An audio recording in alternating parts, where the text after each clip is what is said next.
Good morning students. இன்னைக்கு வந்து நம்ம எலக்ட்ரோகெமிக்கல் பிரின்சிபல் ஆஃப் மெட்டாலர்ஜி பார்க்க போகிறோம். இதுக்கு இந்த டாபிக் போகிறதுக்கு முன்னாடி தெர்மோடைனமிக் பிரின்சிபல் ஆஃப் மெட்டாலர்ஜி பார்த்தோம். நெக்ஸ்ட் நம்மவா தெர்மோடைனமிக் பிரின்சிபல் ஆஃப் மெட்டாலர்ஜி அப்படின்னு பார்த்தோம். புரியுதா? பிரின்சிபல் ஆஃப் மெட்டாலர்ஜி அப்படின்றத நம்ம பார்த்தோம். இதில் பார்த்தீங்கன்னா ஒரு மெட்டல் ஆக்சைடு, எக்ஸாம்பிள் மெக்னீசியம் ஆக்சைடை வந்து மெக்னீசியம் ப்ளஸ் ஆக்சிஜனாக பிரிக்கணும். புரியுதா? இந்த ப்ராசஸ் பேர் என்ன?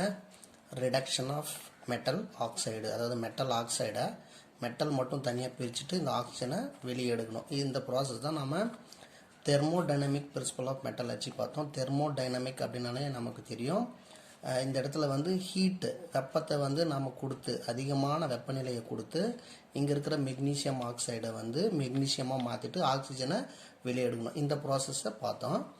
ஆனால் இந்த மாதிரி மெட்டல் ஆக்சைடை மெட்டலாக ரெடியூஸ் பண்ணுற ப்ராசஸ் தெர்மோடைனமிக்கலி சில மெட்டல்ஸ்க்கு வந்து சாத்தியம் இல்லை. அந்த மாதிரி தெர்மோடைனமிக் பிரின்சிபலை பயன்படுத்தி மெட்டல் ஆக்சைடை வந்து மெட்டலாக மாற்றுற ப்ராசஸ் நம்மளால் செய்ய முடியாத நிலையில் நாம் என்ன மெத்தட் ஃபாலோ பண்ணுறோம் அப்படின்னா எலக்ட்ரோகெமிக்கல்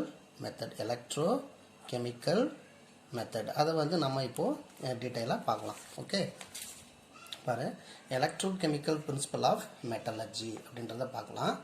பாருங்கள், the reduction of metal oxides of active metals, அதாவது reduction of oxides of active metals such as sodium, potassium etc. by carbon is thermodynamically not feasible. அதாவது நம்ம இப்போதான் நம்ம பார்த்தோம், ஒரு மெட்டல் ஆக்சைடை வந்து மெட்டலாக மாற்றுற ஒரு ரியாக்ஷனில் நம்ம கார்பனை வந்து என்ன யூஸ் பண்ணுறோம்?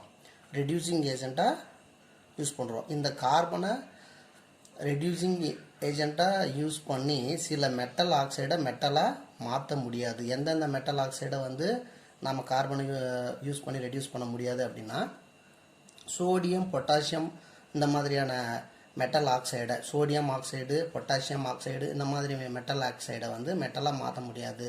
ஏன்னா இந்த சோடியம், பொட்டாசியம் இதெல்லாம் வந்து நமக்கு தெரியும் அல்கலி மெட்டல்ஸ், ஹைலி ரியாக்டிவ், அதாவது ஆக்டிவ் மெட்டல்ஸ் அப்படின்னு சொல்லுவோம்.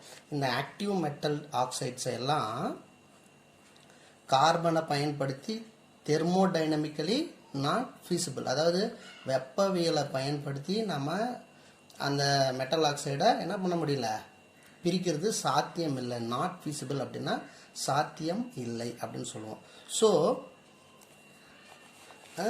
They are extracted from their ores by using a electrochemical method. இந்த மாதிரி ஹைலி ரியாக்டிவ் மெட்டல் ஆக்சைடை பிரிக்கிறதுக்கு நம்ம என்ன மெத்தட் ஃபாலோ பண்ணுறோம்? எலக்ட்ரோகெமிக்கல் மெத்தடை ஃபாலோ பண்ணுறோம்.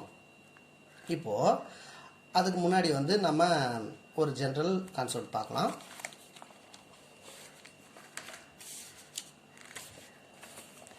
பாருங்கள், அக்கார்டிங் டு த எல்லிங்ஹாம் டயக்ராமில் சில்வர், மெர்க்குரி, காப்பர் இதெல்லாம் வந்து உங்களுக்கு பார்த்தீங்கன்னா அந்த எல்லிங்ஹாம் டயக்ராமோடைய டாப்பில் இருக்கும். அப்படியே கீழே வர நிக்கல், அயன், ஜிங்கு, மேங்கனீஸு, அலுமினியம், மெக்னீஷியம், கால்சியம்ன்ட்டு மேலேருந்து கீழே அப்படியே வந்துகிட்டே இருக்கும். இப்போ பார்த்தீங்கன்னா இதனுடைய ரியாக்டிவிட்டி அப்படின்னு பார்த்தீங்கன்னா ரியாக்டிவிட்டி வந்து மேலேருந்து கீழே வர என்னாகும்? இன்க்ரீஸ் ஆகும். புரியுதா? மேலேருந்து கீழே வர ரியாக்டிவிட்டி இன்க்ரீஸ் ஆகும். ஆனால் அதனுடைய இஎம்எஃப், அதாவது E0 வேல்யூ அப்படின்னு பார்த்தீங்கன்னா உங்களுக்கு இது வந்து பாருங்கள், சில்வர், மெர்க்குரி, காப்பர் இதுக்கெல்லாம் வந்து எப்படி இருக்குது? பாசிட்டிவாக இருக்குது. இங்கே நிக்கல், அயன், நிக்கல்லிருந்து அயன், ஜிங்கு, அலுமினியம், மெக்னீசியம், கால்சியம் இதனுடைய E0 வேல்யூ பார்த்தீங்கன்னா நெகட்டிவில் இருக்குது. அப்போது இந்த E0 வேல்யூ அப்படின்றது என்னன்றது நம்ம பார்க்கலாம். இந்த E0 வேல்யூ பாசிட்டிவில் இருக்கக்கூடிய மெட்டல் ஆக்சைட்ஸை நம்ம என்ன பண்ணுறோன்னா சொல்யூஷன் ஃபார்மில் எடுத்துக்கிறோம். இங்கே கீழே இருக்கிற E0 வேல்யூ நெகட்டிவில் இருக்கக்கூடிய மெட்டல்ஸை வந்து நாம் ரெடியூசிங் ஏஜெண்ட்டாக நம்ம என்ன பண்ணுறோம்? பயன்படுத்துகிறோம். எக்ஸாம்பிள்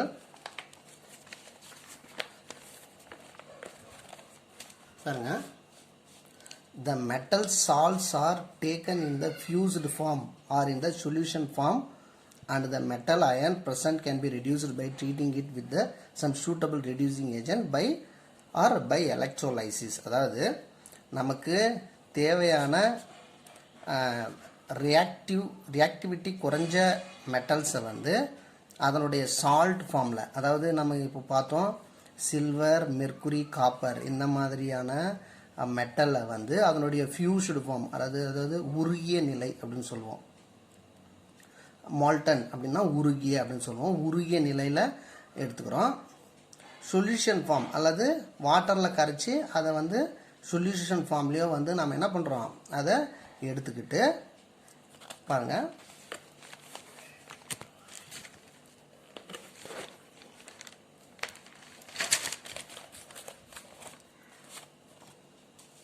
இங்கே வந்துட்டு நமக்கு தேவையான சில்வர் அல்லது மெர்க்குரி, காப்பர் இந்த மாதிரியான மெட்டல் ஆக்சைட்ஸை வந்து சொல்யூஷனாக மாற்றி சொல்யூஷன் ஃபார்மில் எடுத்துக்கிறோம். ஓகேவா? இப்போது silver chloride, mercury chloride, copper குளோரைடுன்ற ஃபார்மில் சொல்யூஷன் ஃபார்மில் எடுத்துக்கிறோம். இங்கே ரியாக்டிவிட்டி அதிகமாக இருக்கக்கூடிய நிக்கல், ஜிங்கு, மேங்கனீஸ் இந்த மாதிரியான மெட்டல்ஸை வந்து மேங்கனீஸு, மெக்னீஷியம், கால்சியம் இந்த மாதிரி மெட்டல்ஸை வந்து ரெடியூசிங் ஏஜெண்ட்டாக நம்ம இந்த இடத்துல பயன்படுத்துகிறோம். என்னது ரெடியூசிங் ஏஜெண்ட் அப்படின்ட்டு நம்ம பயன்படுத்துகிறோம்.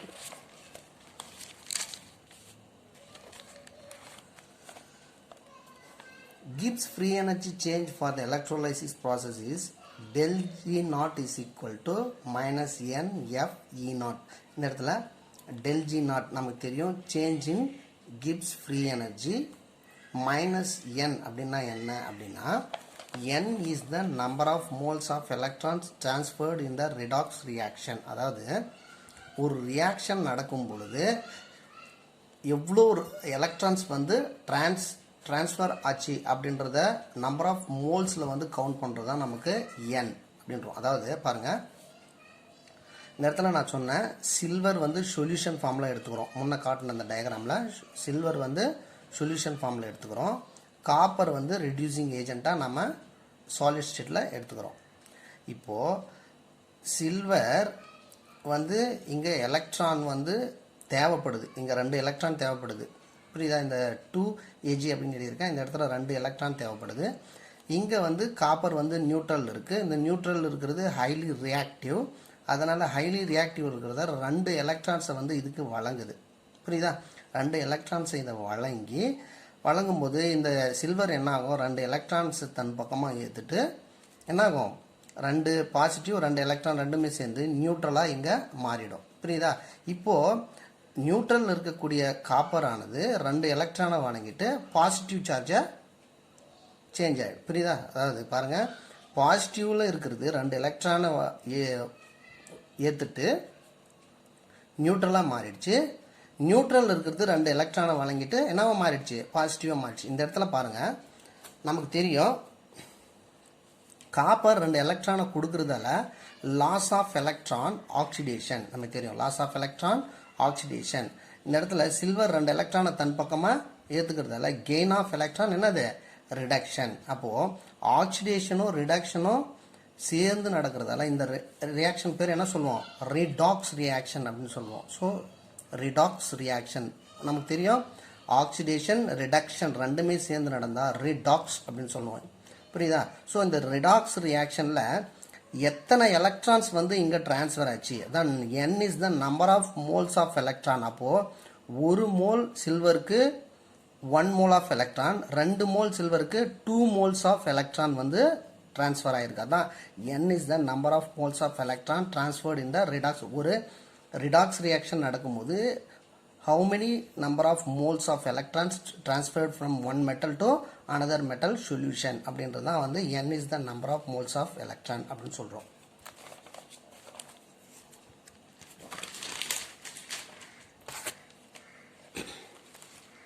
அடுத்து F is the Faraday's constant, magnitude of the charge carried by 1 mole of electron. Fன்றது constant value, 1 mole of electron வந்து டிரான்ஸ்ஃபர் ஆகும்போது 1 mole of electron value 96,485 coulomb charge அப்படின்னு சொல்லுவோம். இந்த இடத்துல 2 mole எலக்ட்ரான் போது அதனோட வந்து 2 mole இன்ட்டு மல்டிப்ளை பண்ணிப்போம். ஓகேவா? இப்போ வந்து n வந்து நமக்கு தெரிஞ்சுது. அடுத்து F வேல்யூ தெரியும். அடுத்து E நாட் அப்படின்னா என்னன்னு பார்க்கலாம். இப்போது அதாவது E நாட் அப்படின்னா என்ன அப்படின்னா இந்த இடத்துல பார்க்கலாம். del G is equal to n னா number of moles of electron transferred from one metal to metal solution. F னா Faraday's constant. 1 mole of Faraday's constant is equal to 96,485. இப்போ E நாட் அப்படின்னா என்னன்னு பார்க்கலாம். E நாட் அப்படின்றது கவனி, highly reactive மெட்டல்ஸ்க்கு பார்த்தீங்கன்னா E not வந்து மோர் நெகட்டிவ். லெஸ் ரியாக்டிவ் மெட்டல்ஸ்க்கு வந்து E நாட் வந்து பாசிட்டிவ். இதை வந்து நான் முன்னாடி பார்த்தோம்.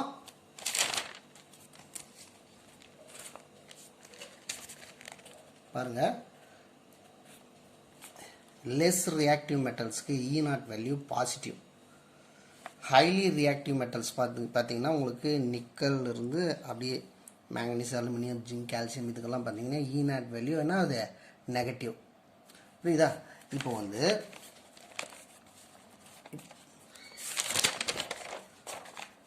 ஹைலி ரியாக்டிவ் மெட்டல்ஸ்க்கு E naught value more negative அப்படின்னு இருக்கும்போது del G நம்ம கால்குலேட் பண்ணோம்னா minus n into F into negative more நெகட்டிவ்னும் போது minus into minus del G value என்ன ஆகுது பாசிட்டிவ் வருது. நமக்கு தெரியும், ஆல்ரெடி தெரியும், நம்ம படிச்சிருக்கோம் லிங்கம் டயக்ராம்லேயே. del G வேல்யூ பாசிட்டிவ் இருந்தால் அது நான் ஸ்பான்டினியஸ், அதாவது தன்னிச்சையாக நடக்காது. இட் இஸ் நாட் ஃபீஸபிள் அப்படின்ட்டு நாம் பார்த்துருக்கோம். இது வந்து சாத்தியம் இல்லை, இந்த ரியாக்ஷன் நடக்கிறதுக்கு நம்ம என்னது சாத்தியம் இல்லை. புரியுதா? இப்போ வந்து லெஸ் ரியாக்டிவ் மெட்டல்ஸ் பார்த்தோம். லெஸ் ரியாக்டிவ் மெட்டல்ஸ் எது பார்த்தோம்? சில்வர், மெர்க்குரி, இந்த மாதிரி லெஸ் ரியாக்டிவ் மெட்டல்ஸ் வந்து E நாட் வேல்யூ வந்து என்னவா இருக்கு பாசிட்டிவாக இருக்குது. அப்போது del G is equal to minus n into F into positive அப்படின்னு கொடுக்கும்போது பாசிட்டிவ் இன்ட்டு நெகட்டிவ், அப்போ del G வேல்யூ எப்பவுமே நமக்கு நெகட்டிவில் வரணும். அது என்னது ஸ்பான்டினியஸ், அதாவது தன்னிச்சையாக நடக்கும். இந்த ரியாக்ஷன் வந்து ஃபீஸபிள், அதாவது பாசிபிள் இருக்குது. அப்போது del G நாட் வந்து பாசிட்டிவாக இருந்தால் நமக்கு என்னது del G வேல்யூ வந்து நெகட்டிவாக இருக்கும். அப்போ பாசிட்டிவாக இருக்கிற மெட்டல் வந்து என்னென்ன லெஸ் ரியாக்டிவ் மெட்டல்ஸ். இந்த மாதிரி லெஸ் ரியாக்டிவ் மெட்டல்ஸ்க்கு நாம் இந்த எலக்ட்ரோகெமிக்கல் மெத்தடை பயன்படுத்தி என்ன பண்ண முடியும்? ரிடக்ஷன் பண்ண முடியும். லெஸ் ரியாக்டிவ் மெட்டல்ஸ் என்னென்ன பார்த்தோம்? Silver and mercury. இப்போ எக்ஸாம்பிள் பாருங்க, copper is more reactive then silver. பாருங்க, லெஸ் ரியாக்டிவ் மெட்டல் வந்து சில்வர், காப்பர் வந்து மோர் ரியாக்டிவ். உங்கள் டெக்ஸ்ட் புக்கில் கொடுத்துருக்காங்க. காப்பர் ரெடியூசிங் ஏஜெண்ட்டாக பயன்படுத்துகிறாங்க, மோர் ரியாக்டிவ். லெஸ் ரியாக்டிவ் வந்து சொல்யூஷன் ஃபார்மில் எடுத்துருக்காங்க. சில்வர் குளோரைடு இந்த மாதிரி சொல்யூஷன் ஃபார்மில் எடுத்துகிட்டு நாம் ஆல்ரெடி ரியாக்ஷன் பார்த்தோம். இந்த காப்பர் வந்து 2 எலக்ட்ரானை கொடுக்குது. 2 எலக்ட்ரானை இழக்கிறதால இது 2+ மாறிடுது. அந்த 2 எலக்ட்ரானை இது ஏற்றுட்டு நியூட்ரலாக மாறிடுது. சரியா? அடுத்து பார்த்தீங்கன்னா காப்பரை கம்பேர் பண்ணும்போது ஜிங்க் வந்து ஹைலி ரியாக்டிவ். புரியுதா? காப்பர் கம்பேர் பண்ணும்போது ஜிங்க் வந்து ஹைலி ரியாக்டிவ். அதனால் ஜிங்க் வந்து காப்பரை ரிடியூஸ் பண்ணுது. ஜிங்க் வந்து 2 எலக்ட்ரானை கொடுக்கும்போது பாசிட்டிவாக மாறுது. காப்பர் வந்து 2 எலக்ட்ரான் எடுத்துகிட்டு நியூட்ரலாக மாறுது. இப்போ பாருங்கள்,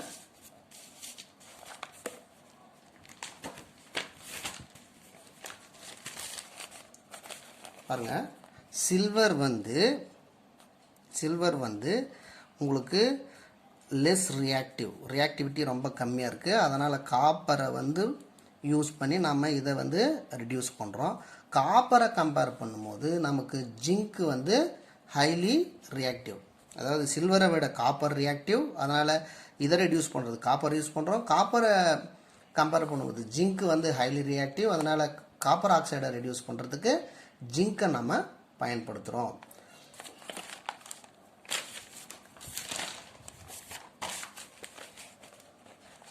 பாருங்கள், when a more reactive metal is added to the solution containing the relatively less reactive metal ions, the more reactive metal will go into the solution. அதாவது when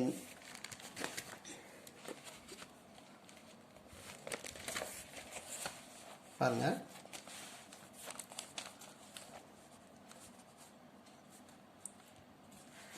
இந்த இடத்துல பாருங்க copper is more reactive metal. Copper is more reactive metal when compared to the silver.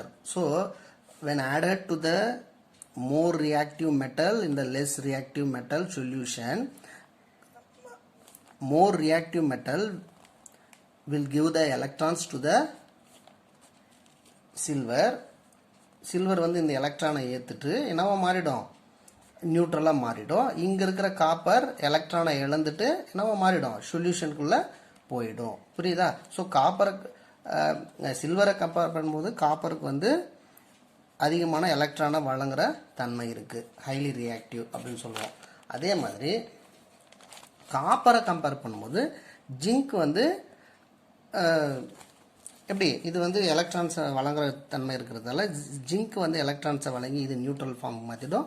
Zinc என்னவா மாறிடும், உங்களுக்கு சொல்யூஷனுக்குள்ளே போயிட்டு reduction form பண்ணுது. இந்த மெத்தடுக்கு தான் நம்ம என்ன சொல்கிறோம்னா எலக்ட்ரோகெமிக்கல் மெத்தட்.